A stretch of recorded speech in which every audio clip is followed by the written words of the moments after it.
Hello students, today we will be continuing with the chapter of e trading. So सबसे पहले तो हम e trading का next topic cover करने वाले हैं, that is differences between e trading and traditional trading. So सबसे पहले तो ट्रेडिशनल ट्रेडिंग और ई ट्रेडिंग के बीच में जो अलग अलग पॉइंट्स ऑफ डिफरेंस हैं वो हम कवर करते हैं। यहाँ पर हमारे पास सबसे पहला बेसिस ऑफ डिफरेंस आता है सोर्सेज ऑफ इन्फॉर्मेशन।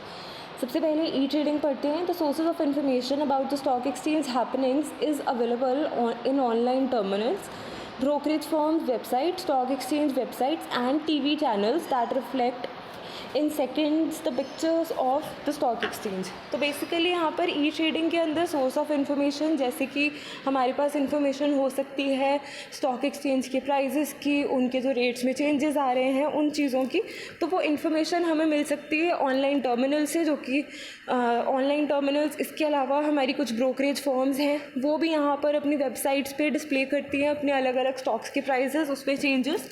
इसके अलावा यहाँ पर स्टॉक एक्सचेंज अपने आप अपनी वेबसाइट्स के थ्रू भी सारी चीज़ें पब्लिश करते हैं। इसके अलावा यहाँ पर टीवी चैनल्स में भी, जैसे कि हमारे कुछ जी बिज़नेस वगैरह चैनल्स हैं या फिर और भी कई सारे चैनल्स हैं, एनडीटीवी प्रॉफिट है वगैरह वगैरह, ये सारे जो हमारे अलग अलग चैनल्स हैं ये सिर्फ और सिर्फ हमारे जो हमारी स्टॉक एक्सचेंजेस हैं, करेंसी एक्सचेंजेस हैं, इसके अलावा कमोडिटी एक्सचेंजेस हैं, इन सब के प्राइजेस के या फिर इनके इंडेक्सेस जो हैं उनको ही डिटेल में एक्सप्लेन करते हैं। नेक्स्ट आता है हमारे पास source of information in traditional trading. The source of information about stock exchange happenings was available in case was newspapers. In case of traditional market, to judge the performance of the stock market, customers have to see the yesterday's newspaper।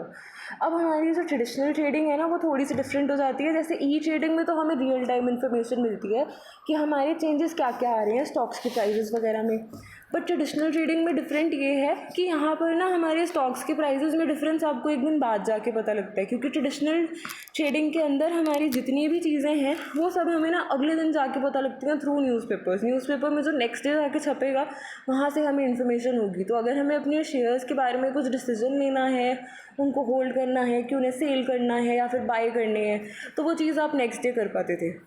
E trading में ये चीज़ आपको real time आप कर सकते हो। Next आता है efficiency. E trading market is more efficient than traditional market. The second to second details are available to the market, to the investors. अब बेसिकली अगर हम मार्केट्स की एफिशिएंसी की बात करें तो यहाँ पर मार्केट्स ऐसे वाले वैसे तो हमारे मार्केट्स को एफिशिएंट अगर हमें बनाना होता है तो उसमें ना हमारे पास अलग अलग क्राइटेरियाज होते हैं, बट उसमें से जो हमारे पास यहाँ पे एफिशिएंट मार्केट का क्राइटेरिया है वो यही है कि फ्रीली डिसेमिनेबल इन्फॉर्मेशन कहाँ पे अवेलेबल है। जहाँ इन्फॉर्मेशन अवेलेबल होगी हर चीज़ के बारे में सबको, उसको हम बोल देंगे एफिशिएंट मार्केट। बाकी के जो हमारे मार्केट्स हैं दोज आर नॉट एफिशिएंट। तो ई ट्रेडिंग के मामले में यहाँ पर इन्फॉर्मेशन आपको फटाफट डिसेमिनेट हो जाती है, इमीडिएटली आपको real time information pass on हो जाती है। तो ये है हमारी यहाँ पर एफिशिएंट मार्केट। ट्रेडिशनल मार्केट जो है we say that it was not an efficient market. Most of the deals used to take many days to mature and the customers used to wait for the benefits of a long period. Basically यहाँ पर information आपको real time में नहीं मिलती है, traditional markets के अंदर आपको धीरे धीरे मिलती है। प्लस यहाँ पे जो ट्रांजैक्शंस वगैरह भी सेटल होती हैं वो यहाँ पर बहुत टाइम के बाद जाकर होती हैं। नेक्स्ट आता है settlement period. The settlement of a transaction will take place just with a few clicks of the mouse. If the customer has an online bank account, payments are released immediately. Whereas in traditional trading, it says that it is used to take around 15 days period for a deal to mature in traditional market। Basically आपको अगर आप e trading की बात कर रहे हो तो यहाँ पर आपकी ट्रांजैक्शन जो है वो बहुत आप इजीली क्विकली कर भी लोगे, कुछ क्लिक्स के अंदर अंदर ही आपका यहाँ पे पूरी ट्रांजैक्शन हो जाएगी। इसके अलावा आपका जो ट्रांजैक्शन की सेटलमेंट है वो भी यहाँ पर हमारे पास T+2 है, ऑल्दो हम यहाँ पर T+2 को T+1 में कन्वर्ट कर रहे हैं। नेक्स्ट हमारे पास आता है कि हमारी जो ट्रेडिशनल ट्रेडिंग है उसमें ट्रांजैक्शन की सेटलमेंट पीरियड बहुत लंबी होती थी, 15 डेज़ तक यहाँ पर सारी ट्रांजैक्शन हमारी क्लियर होती थी। नेक्स्ट आता है increase liquidity. Okay, as the it reads in e-trading, as the market is online, it increases liquidity in e-trading, whereas there is lesser liquidity in traditional trading। अब बेसिकली हमारी जो e-trading है वहाँ पर क्या है, सारी चीज़ें रियल टाइम हो रही है, ट्रांजैक्शंस भी फटाफट सेटल हो रही हैं, हो भी क्विकली रही हैं, तो वहाँ पर क्या है लिक्विडिटी मार्केट में ज़्यादा हो जाती है। आपकी जितनी भी अलग अलग सिक्योरिटीज़ हैं उनके सेल या परचेज़ क्विकली होनी शुरू हो जाती हैं। बट यहाँ हमारी जो ट्रेडिशनल मार्केट है उसमें सेल परचेज़ की ट्रांजैक्शन को सेटल होने में बहुत टाइम लगता है, तो वहीं उसके कारण आपकी जो मार्केट में लिक्विडिटी है वो धीरे धीरे आती है या फिर बहुत कम होती है, आपकी ट्रांजैक्शंस इमीडिएटली नहीं मटीरियलाइज होती। नेक्स्ट आता है रिस्क। सो सबसे पहले तो as the securities move electronically it does not involve any risk in case of e trading, and in case of traditional trading the securities move physically from the seller to his broker and then to the clearing corporation, so it involves a lot of risk. अब सबसे पहले तो ई trading में देख लेते हैं। ई trading में राजे हमारे पास ना एक अकाउंट होता है, अकाउंट को हम बोलते हैं डीमैट अकाउंट। डीमैट अकाउंट के थ्रू आपकी सारी ट्रांजैक्शंस होनी है, तो यहाँ पर जितना भी पैसा है उसकी ट्रांजैक्शन में कोई भी रिस्क नहीं होगा। प्लस यहाँ पे हमारे पास जो अलग अलग, जस्ट अ सेकेंड, हाँ जी, तो हमारे पास जितने भी अलग अलग सिक्योरिटीज़ हैं वो सारी की सारी डिपॉजिटरीज और डिपॉजिटरी पार्टिसिपेंट्स होल्ड करके रखते हैं, और यहाँ पर कस्टोडियंस वगैरह भी होते हैं। तो वो लोग क्या करें, यहाँ पर हमारी सिक्योरिटीज़ के शेयर सर्टिफिकेट्स या फिर जो हमारे सिक्योरिटी सर्टिफिकेट है, डिबेंचर सर्टिफिकेट, बॉन्ड के अलग अलग डॉक्यूमेंट वगैरह वगैरह, वो सबको ऑनलाइन होल्ड करके रखते हैं, तो उनको कोई डैमेज होने का चांस नहीं है। बट जो हमारी ट्रेडिशनल ट्रेडिंग है उसमें यही प्रॉब्लम आती है, आपकी सिक्योरिटीज़ का जो ट्रांसफ़र है, स्क्रिप्ट्स वगैरह हैं, शेयर सर्टिफिकेट्स हैं, वो आपको फिजिकली ट्रांसफ़र होते हैं, तो वहाँ पे उनके म्यूटिलेट होने के, उनके डैमेज होने के चांसेस होते हैं। प्लस यहाँ पर बहुत सारे लोग इन्वॉल्व होते हैं जो कि आपके पास आपकी शेयर सर्टिफिकेट के ट्रांसफ़र करवाते हैं। जैसे कि सबसे पहले तो अगर आप शेयर्स कहीं से ख़रीद रहे हो तो आपका जो सेलर है वो यहाँ पर अपने ब्रोकर को अपना सर्टिफिकेट देगा, ब्रोकर बाद में जाकर क्लियरिंग कॉर्पोरेशन को देगा, उसके बाद जाके धीरे धीरे आपके पास वो सर्टिफिकेट आएगा। दैट मीन्स आपकी ट्रांजैक्शन और भी ज़्यादा इलांगेट हो गई। नेक्स्ट आता है हमारे पास जोग्राफिकल बाउंड्रीज। सबसे पहले तो हमारी ई ट्रेडिंग की बात करते हैं, कहते हैं as the internet is spread everywhere there are no geographical boundaries for the customer to sell और purchase the stocks in e trading. Basically यहाँ पर जो हमारी जोग्राफिकल बाउंड्रीज़ हैं वो बहुत कम है ई ट्रेडिंग के अंदर। आप किसी भी जगह पर जाकर कहीं पर भी बैठ के अपनी सिक्योरिटीज़ कहीं से भी परचेज़ कर सकते हो। बट ट्रेडिशनल ट्रेडिंग में ये चीज़ नहीं होती थी।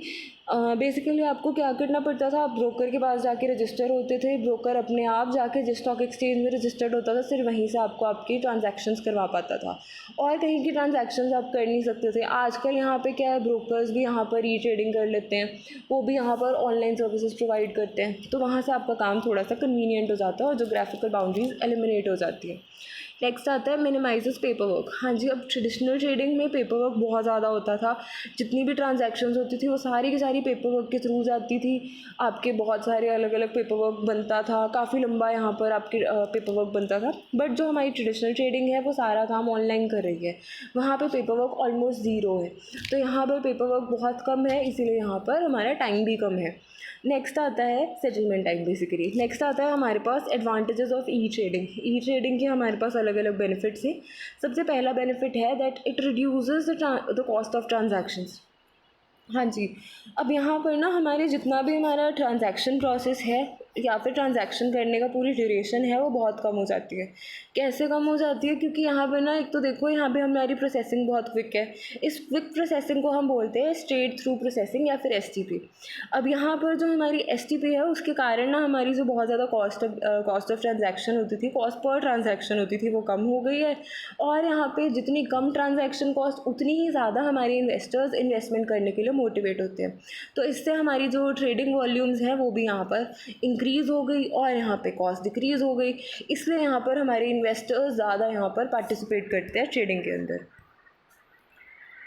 नेक्स्ट आता है ग्रेटर लिक्विडिटी। हाँ जी, अब इलेक्ट्रॉनिक ट्रेडिंग है तो यहाँ पर आपकी लिक्विडिटी बढ़ गई है, क्योंकि बायर सेलर्स भी ज़्यादा हो गए हैं, एक तो ट्रांजैक्शन कॉस्ट कम होने के कारण, प्लस यहाँ पे जोग्राफिकल बाउंड्रीज़ नहीं है तो यहाँ पे और भी ज़्यादा बायर सेलर्स हैं, इन्वेस्टर्स ज़्यादा हो गए हैं। प्लस यहाँ पर आपका जो मार्केट है उसकी ट्रांजैक्शंस भी बहुत जल्दी सेटल हो रही हैं, तो जितनी ज़्यादा सेटलमेंट है क्विक उतनी ही ज़्यादा यहाँ पर लिक्विडिटी हो जाएगी।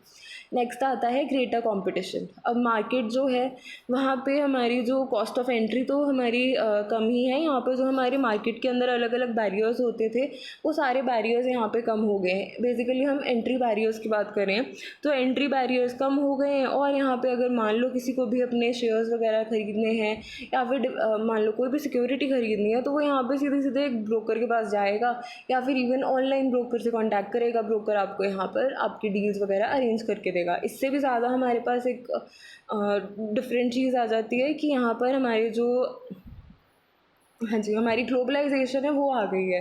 अब हम क्या कर सकते हैं, यहाँ इंडिया में बैठे बैठे किसी और कंट्री के स्टॉक एक्सचेंजेस में जाकर एक्सेस कर सकते हैं। वहाँ जाकर हम शेयर्स या डिबेंचर्स वगैरह उनके कोई भी परचेज़ कर सकते हैं। डीआरस वगैरह, ईसीसीबी, एफसीसीबी वगैरह वगैरह ये सब परचेज़ कर सकते हैं। तो यहाँ पर क्या है, हमारा जो हमारी अपनी जो इंडस्ट्रीज़ हैं या फिर जो हमारे इशूअर्स हैं सिक्योरिटीज़ के, उनके लिए थोड़ा सा कंपटीशन आ गया है कि वो यहाँ पर सिर्फ अपने डोमेस्टिक इशूअर्स के साथ ही नहीं डील करते, उनको यहाँ पर और भी लोगों के साथ और लोगों के सिक्योरिटीज़ के साथ भी डील करना पड़ेगा। क्योंकि हमारे इन्वेस्टर्स के पास there is a lot of choice कि वो यहाँ पर ग्लोबल लेवल पर भी इन्वेस्ट कर सकते हैं या फिर अपने डोमेस्टिक लेवल पे भी इन्वेस्ट कर सकते हैं। नेक्स्ट आता है इंक्रीज ट्रांसपेरेंसी। हाँ जी, अब यहाँ पर ना ई ट्रेडिंग से हमारा सारा का सारा ट्रांजैक्शन का सिनेरियो या फिर हमारे ओवरऑल मार्केट्स थोड़े कम ओपेक हो गए हैं। यहाँ पर जो इन्फॉर्मेशन है सिक्योरिटीज़ की, प्राइजेस की या फिर सिक्योरिटीज़ की खरीदने की, बेचने की, वो सारी की सारी चीज़ें जो है वो थोड़ी सी ट्रांसपेरेंट हो गई हैं क्योंकि सारी चीज़ें ऑनलाइन रहती हैं। नेक्स्ट आता है टाइटर स्प्रेड्स। हाँ जी, अब बेसिकली स्प्रेड का हम मतलब देख लेते हैं। The spread on an instrument is the difference between the best buying and selling prices being coated. Basically spread का मतलब ये है कि आपका जो बाइंग और सेलिंग प्राइस में डिफरेंस है वो हम देखते हैं इससे। अब यहाँ पर जो हमारा स्प्रेड है वो एक तरीके का ना हमारा प्रॉफिट है। किसका है? मार्केट मेकर्स का प्रॉफिट है। तो यहाँ पर जो हमारा स्प्रेड है वो यहाँ पर टाइट हो गया। दैट मीन्स हमारे पास यहाँ पर हाँ जी, तो हमारे पास जो स्प्रेड्स हैं वो थोड़े से टाइट हो गए हैं। टाइट ऐसे हुए हैं कि हमारे पास जो बाइंग ऑफ प्राइस था और यहाँ पर जो सेलिंग प्राइस है वो यहाँ पर थोड़ा सा हमारे पास उसका जो हमारा डिफरेंस होता है उसे हम स्प्रेड बोलते हैं। यहाँ पर स्प्रेड का मतलब ये है कि आप कितना प्रॉफिट कमा रहे हो। तो यहाँ पर जितना भी हमारा स्प्रेड है वो थोड़ा सा टाइट हो गया, थोड़ा सा उसमें यहाँ पर कॉन्ट्रैक्शन आ गई है। नेक्स्ट आता है कम हो गया बेसिकली। नेक्स्ट आता है it's very convenient. E trading बहुत ज़्यादा कन्वीनियंट है। आपको सिर्फ और सिर्फ एक ऑनलाइन अकाउंट खोलना है, ब्रोकर के पास जाना भी नहीं है, आप उसके साथ भी ऑनलाइन ही डील कर सकते हो। इवन आजकल हमारे पास और भी चीज़ें आ गई हैं। आप बिना ब्रोकर्स के किसी वेबसाइट की हेल्प से जाकर ट्रेडिंग कर सकते हो या फिर किसी ऐप बेस्ड ट्रेडिंग कर सकते हो। वहाँ पर आपको एआई अपने आप असिस्ट कर देती है कि आप कैसे कैसे डील कर रहे हो सिक्योरिटीज़ में या फिर आप कौन सी सिक्योरिटीज़ में डील कर रहे हो। तो वो सारी चीज़ आपके लिए बहुत ज़्यादा कन्वीनियंट है। नेक्स्ट आती है मोर कंट्रोल एंड फ्लेक्सिबिलिटी। अब यहाँ पर ई ट्रेडिंग जो है वो यहाँ पर हमारी बहुत ज़्यादा फ्लेक्सिबल है। आप जब चाहे ट्रेडिंग कर सकते हैं। जब चाहे का मतलब ये है कि आप with in the working hours आप कहीं पर भी बैठे हुए हैं, वर्किंग आवर्स आप कहीं पर भी बैठे हुए हैं, आप जाकर ट्रेडिंग कर सकते हैं। इसके अलावा यहाँ पे नेक्स्ट आता है अवॉइडेंस ऑफ ब्रोकरेज बायस। तो यहाँ पर जो आपकी ब्रोकर्स हैं उनमें थोड़ी बहुत बायस होती है। वो यूजुअली क्या करते हैं, जिनमें उनको ज़्यादा कमीशन मिल रही होती है वहाँ की वो आपको डील ज़्यादा रेकमेंड करते हैं। जहाँ पे उनकी कमीशन कम होती है वहाँ पर जाकर वो आपको डील्स कम रेकमेंड करते हैं। बेसिकली वो भी अपना ही प्रॉफिट चाहते हैं। तो यहाँ पर हमारे जो ब्रोकर्स हैं उनका बायस कहीं ना कहीं हो जाता है और उनके कारण आपको नुकसान भी हो सकता है। तो वो जो बायस है वो तब बहुत कम रहेगी जब हमारा सारा काम ऑनलाइन होगा। ऑनलाइन इसलिए बायस कम है क्योंकि आपके पास सारी इन्फॉर्मेशन है और आप यहाँ पर डिसाइड अपने आप ही कर सकते हैं बिना किसी ब्रोकर की हेल्प के कि आपको क्या क्या करना है। नेक्स्ट आता है एक्सेस टू ऑनलाइन टूल्स। यहाँ पर हमारे जो कस्टमर्स हैं उनको इन्फॉर्मेशन वगैरह सारी की सारी चीज़ें कंपनी से रिलेटेड या फिर सिक्योरिटी से रिलेटेड ऑनलाइन मिल जाती हैं। नेक्स्ट आता है option to monitor investments in real time. E trading में सारी की सारी इन्वेस्टमेंट जो है ना उसको आप ऑनलाइन चेक कर सकते हो। बाइंग सेलिंग करनी है या फिर अपने पैसे को चेक करना है कि हमारा पैसा कितना बन रहा है आज की डेट में किसी भी कंपनी के अंदर, वो सारी चीज़ें आप बहुत ईजीली कर सकते हो।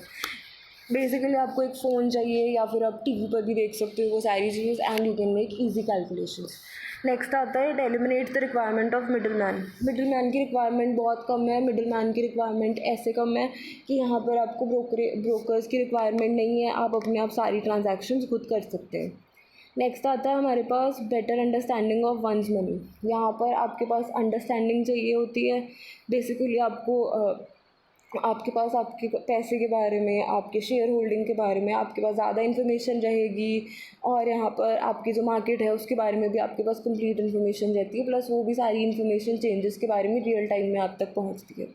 नेक्स्ट आता है हमारे पास अफोर्डेबिलिटी। यहाँ पर जो हमारी जो ई ट्रेडिंग है उसमें ब्रोकर्स भी थोड़ा सा कम यहाँ पर फीस चार्ज करते हैं in comparison to traditional broking. उसमें जाकर जब भी आप ट्रेडिशनल ट्रेडिंग कर रहे हो उसमें ब्रोकर्स भी थोड़ी सी एक्स्ट्रा फीस चार्ज कर लेते हैं, अपनी कमीशन ज़्यादा चार्ज करते हैं। प्लस यहाँ पे आप बिना ब्रोकर्स के भी जा सकते हो किसी ऐप वगैरह के थ्रू, तो वहाँ पर आपकी ब्रोकरेज फीस नील ही हो जाती है। नेक्स्ट आता है इट्स डिसएडवांटेजेस। अब जो ई ट्रेडिंग है उसमें कुछ प्रॉब्लम्स भी आ रही हैं, वो सारी प्रॉब्लम्स हम देखते हैं। पहली प्रॉब्लम आती है रिस्क ऑफ ओवर इन्वेस्टिंग। अब यहाँ पर मेन प्रॉब्लम ये है कि कभी देखो हमारी ऑनलाइन ट्रेडिंग जो है वो बहुत ईजी है, बहुत ज़्यादा फास्ट है। यहाँ पर एक ट्रेडर ने क्या करना है, फटाफट जाकर आपकी ट्रांजैक्शन अगर आप करने वाले हो तो आपकी बहुत क्विकली हो जाएगी। तो आप यहाँ पर जल्दी जल्दी में ये भी हो सकता है कि आपने काफ़ी सारी ट्रांजैक्शंस कर ली या फिर इम्पल्सिव बाइंग कर ली, तो उससे क्या हो गई, आपकी ओवर इन्वेस्टमेंट हो गई। अब ओवर इन्वेस्टमेंट से आपको कुछ भला तो होने नहीं वाला, आपके यहाँ पर कॉस्ट भी लग रही है और ये भी हो सकता है कि आपको बेनिफिट भी कम हो रहा हो। तो यहाँ पर हमारी जो ट्रांजैक्शंस हैं उससे कभी कभी आपको नुकसान हो जाता है, आपका पैसा कुछ अलग अलग डील्स के अंदर अचानक से ब्लॉक हो सकता है। नेक्स्ट आता है risk of making poor investment choices. ये भी हो सकता है कि आप यहाँ पे गलत इन्वेस्टमेंट चॉइसेस कर लो, क्योंकि देखो वैसे तो हम कहते हैं कि रियल टाइम नॉलेज है, बट यहाँ पर हमारी कंपनीज़ की जनरली सारी की सारी नॉलेज हमारे पास अवेलेबल होती है। तो ज़रूरी तो नहीं है कि एक रिटेल इन्वेस्टर हर चीज़ एफिशिएंटली डिसाइड कर सके, उसे स्टिल यहाँ पर किसी ना किसी चीज़ के लिए ब्रोकर की ज़रूरत पड़ती है, उसके एडवाइस की ज़रूरत पड़ती है। तो अगर आप बिना ब्रोकर के एडवाइस के चल रहे हो तो आप यहाँ पर गलत इन्वेस्टमेंट कर सकते हो एंड उसके कारण आपको लॉसेस भी हो सकते हैं। नेक्स्ट आता है absence of personal relationship with the brokers. आप यहाँ पे अगर ब्रोकर्स ले भी रहे हो ऑनलाइन ट्रेडिंग में या फिर आप बिना ब्रोकर्स के भी कर रहे हो ट्रेडिंग, तो उसमें आपके पास यहाँ पे ब्रोकर्स के साथ पर्सनल टच नहीं रहेगा, उनके साथ पर्सनल रिलेशन नहीं रहेगा, तो वो यहाँ पर आपको अपना वैल्यूएबल फीडबैक भी नहीं दे पाएंगे, आपको सजेशंस नहीं दे पाएंगे। बिकॉज हमारे सजेशंस जो उनके सजेशंस हैं वो देखो बहुत ज़्यादा इंपॉर्टेंट होते हैं किसी के लिए भी, क्योंकि वो लोग हमसे ज़्यादा कनेक्टेड हैं हमारी सारी की सारी मार्केट्स के अंदर, हमारी ट्रेडिंग मार्केट्स के अंदर। तो यहाँ पर उनका सजेशन हमारे लिए ज़्यादा वैल्यूएबल रहता है। नेक्स्ट आता है गैम्बलिंग बिहेवियर। हाँ जी, ऑनलाइन ट्रेडिंग के अंदर बहुत सारे लोगों के अंदर स्पेकुलेशन या फिर गैम्बलिंग टाइप का बिहेवियर आ जाता है, तो उसके कारण से उनको अननेसेसरी लॉसेस भी हो सकते हैं। इसके बाद नेक्स्ट आता है डिपेंडेंस और इंटरनेट। ये सारी की सारी चीज़ देखो ऑनलाइन ट्रेडिंग की हमारी इंटरनेट बेस्ड होती है, इंटरनेट कनेक्शन अच्छा चल रहा है उसके ऊपर ये सारी चीज़ डिपेंडेंट है। अगर मान लो इंटरनेट कनेक्शन स्लो है, इंटरप्ट हो रहा है, तो यहाँ पर आपकी डील्स ब्लॉक हो सकती हैं। नेक्स्ट आता है सॉफ्टवेयर प्रॉब्लम्स। हाँ जी, अब ऑनलाइन ट्रेडिंग जितनी भी होती है वो सॉफ्टवेयर और सर्वर्स के ऊपर बेस्ड होती है। सर्वर डाउन हो गया, ट्रांजैक्शंस ख़त्म हो गई सारी ऐसे ही। फिर इसके अलावा सॉफ्टवेयर अगर ठप हो गया तो अगेन आपकी ट्रांजैक्शंस कंप्लीट नहीं होंगी। नेक्स्ट आता है ब्रोकर सर्विसेज। जितने भी हमारे ट्रेडर्स हैं उनको यहाँ पर ब्रोकर्स वगैरह ऑनलाइन ब्रोकर्स के ऊपर डील करना पड़ता है, क्योंकि उनके ऊपर रिलाई करना पड़ता है, क्योंकि यहाँ पे ब्रोकर्स ज़्यादा रिलायबल होते हैं। प्लस बहुत सारे देखो जो हमारे इन्वेस्टर्स होते हैं वो यहाँ पर स्टिल ऑनलाइन ट्रेडिंग में बिलीव ही नहीं करते हैं, क्योंकि जनरली एक टेंडेंसी होती है लोगों में कि ऑनलाइन काम बहुत ज़्यादा फुल प्रूफ नहीं है। तो यहाँ पर हमारी जो हमारे ब्रोकर्स हैं वो फिर भी यहाँ पर किसी भी तरीके से एलिमिनेट नहीं हो सकते हैं, या फिर हमारे मिडिल मैन हम यहाँ पर नहीं एलिमिनेट कर सकते हैं, वो इंडिस्पेंसिबल है। नेक्स्ट आता है status of e trading in India.